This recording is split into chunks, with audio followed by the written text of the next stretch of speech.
Hello guys, in this video I'm going to show you how to find rental cars on the Hopper application. But first I just want to mention, don't forget to subscribe to my channel because at 10,000 subscribers I am going to show you my whole YouTube revenue statistics and growth strategy, how to make money online. Now let's jump into it. First of all, open the application on your phone. Tap on the home button down below in the left side corner of the screen, and after that go to the top and tap on cars, which is the third option at the top.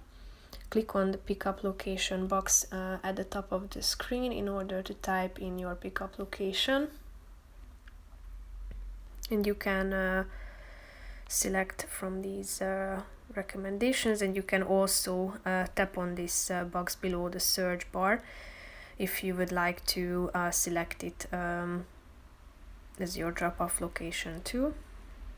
After that, you should indicate your pickup and drop-off date on the calendar. Click on the Choose Dates button at the bottom of the screen.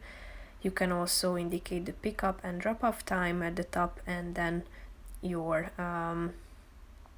age should be indicated, or the age of the driver. Then click on the Search button, and then you should wait a few seconds, and here you will be able to see the rental car options. Tap on the relevant one that you find interesting, and then you can check out the details, the price, what it includes, your rental summary, pickup drop-off date, and basically all other information. So that's pretty much it for this video, guys. See you in the next one. Bye bye.